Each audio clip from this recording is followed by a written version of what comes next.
90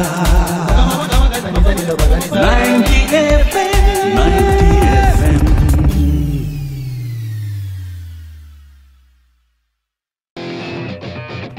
जिंदा है तो प्याला पूरा भर ले, कच्चा टूटे चूरा काट कर ले।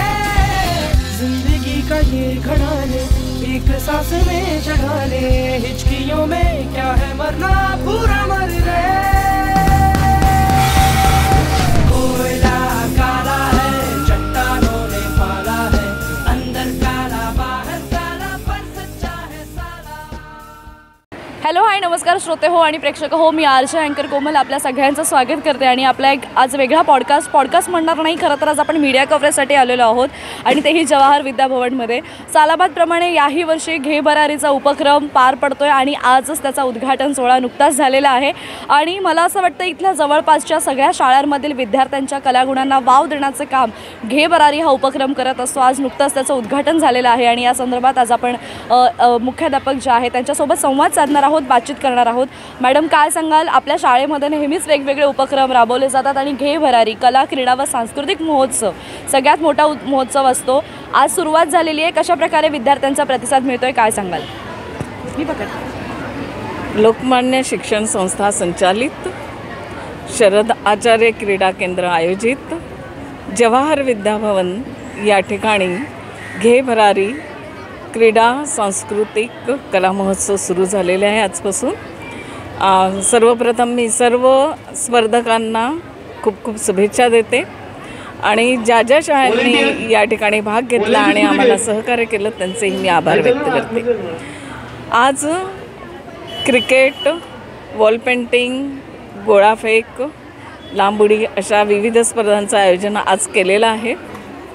दररोज वेगवेगळ्या स्पर्धा आहेत आणि जवळपास 16 ते 17 हजार विद्यार्थी या 10 दिवसात आमच्या शाळेत येतात आणि आमचं शाळा संपूर्ण पटांगण वेगवेगळे मैदान या ठिकाणी आहेत.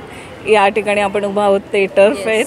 वरती टेरेसवर स्पर्धा चालू आहेत वॉल पेंटिंगच्या आणि समोरचं जे मैदान आहे त्या ठिकाणी उंच उडी आणि गोळाफेक ह्या स्पर्धा चालू आहेत.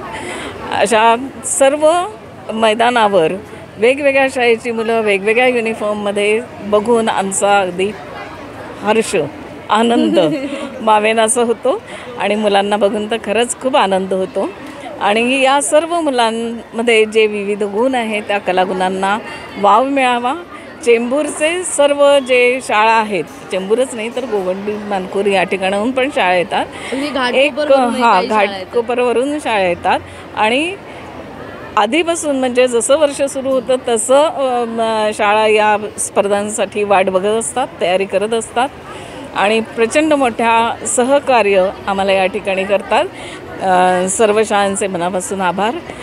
उद्देश हाच आहे की सर्व मुलं एकत्र यावीत, एक छान सांस्कृतिक समारोह या ठिकाणी व्हावा, क्रीडा महोत्सव या ठिकाणी व्हावा आणि जेणेकरून आपला विभाग जो आहे तो अधिक वेगाने खेळांमध्ये विविध गुणांमध्ये पुढे जावी हीच मनीषा आहे. धन्यवाद. सर, आपण पाहिलं की विद्यार्थ्यांचा उदंड प्रतिसाद आपल्याला नेहमीच मिळतो. आता नुकतंच मॅडमनी सांगितलं की जवळपास 17,000 विद्यार्थ्यांनी यामध्ये पार्टिसिपेट केलेलं आहे किंवा करतात. दरवर्षीच प्रमाणे उदंड प्रतिसाद मिळतो. खरं तर यासाठी कसरत असते ती म्हणजे शिक्षकांची. आपण कशा पद्धतीने सगळ्या शिक्षकांना नियोजन केलेलं आहे किंवा कशा पद्धतीने सगळ्या शिक्षकांना वेगवेगळे सगळे काही कामं जी आहेत ती वाटून दिलेली आहेत, कारण इतक्याच मोठ्या प्रमाणामध्ये स्पर्धा घेणं त्यामुळे त्याचं नियोजनही तितकंच महत्त्वाचं असतं. ते कसं आपण करतात काय? ॲक्च्युली जे नियोजन आहे जवळपास आमची एंटायर जी टीम आहे, लोकमान्य शिक्षण संस्था संचलित जवाहर विद्याभवन, तसेच नारायणराव आचार्य विद्यानिकेतन, शरद आचार्य क्रीडा केंद्र, जे आमचे तिन्ही शाळा आहेत त्या शाळांमधले मुख्याध्यापक आणि आमच्या संस्थेचे सर्व पदाधिकारी, आम्ही सुरुवातीला एक अशा पद्धतीची टीम तयार केलेली आहे आणि ते सगळे स्पर्धा प्रमुख म्हणून या ठिकाणी कार्यरत आहे. आणि त्या स्पर्धा प्रमुखांची ज्या ज्या पद्धतीनं स्पर्धा आहेत त्या त्या पद्धतीनं स्पर्धा प्रमुख आम्ही आयोजित केलेले आहेत. म्हणजे त्यांना ते ड्युटी दिलेले आहे आणि त्याच्यामुळे ते एक्सपर्ट्स आहेत त्याच्यामध्ये. त्याच्यामुळे आम्ही फक्त त्यांना संधी दिलेली आहे आणि त्या ठिकाणी त्यांनी पूर्णपणे झोकून देऊन काम केलं आहे.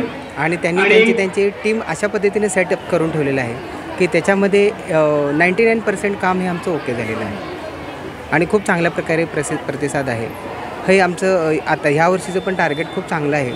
आम्हाला असं वाटतं की आमच्या शाळेमध्ये आज जो मुलींचा सामना आहे क्रिकेटचा, कदाचित याच्यामधून आपल्याला भावी स्मृती मंदाना, झुलन गोस्वामी तुम्हाला पाहायला मिळतील. एवढं सांगू इच्छितो मी.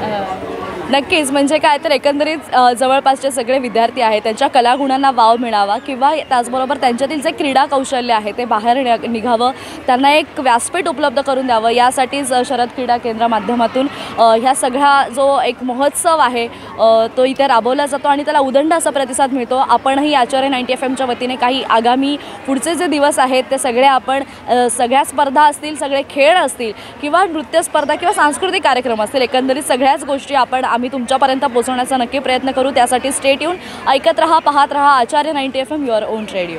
धन्यवाद.